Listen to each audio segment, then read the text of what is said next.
चोपड्यापासून अवघ्या 12 किलोमीटर चौगाव या खेडेगावापासून 4 किलोमीटरवर असलेला चौगावचा किल्ला 12व्या शतकातील अहिर गवळी राजांच्या काळात भैरव घाटावर लक्ष ठेवण्यासाठी बांधण्यात आलेला हा किल्ला.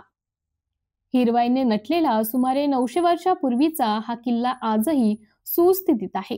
2 दरवाजे, सप्ततलावांचा समूह, भुयारी मार्ग जे आज दबले गेलेले आहेत.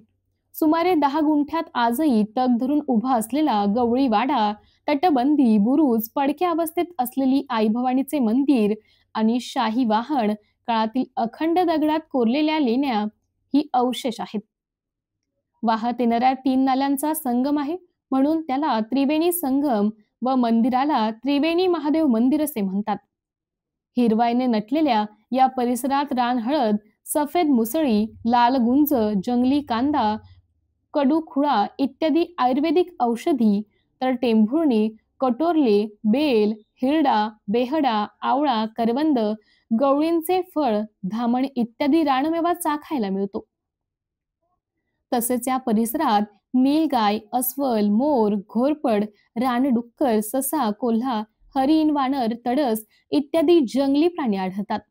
सध्या ते पर्यटनासाठी दिशादर्शक पाट्या, बैठक आसन व निरीक्षण मानोरा उभारला जात असला तरी अनेक सुविधांचा अभाव आहे.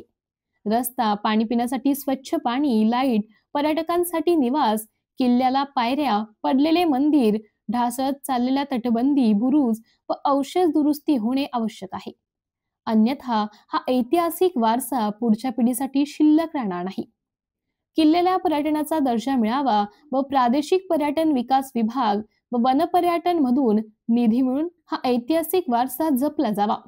चौगाव किल्ल्याची पुरातत्व विभागात नोंद व्हावी आणि तीर्थक्षेत्री त्रिवेणी महादेव मंदिर, ज्याला तीर्थक्षेत्राचा दर्जा क मिळाला आहे, तो आता ब दर्जा मिळावा, हीच मागणी जळगाव जिल्ह्यातून आणि विशेष करून चोपडा तालुक्यातून होताना दिसत आहे.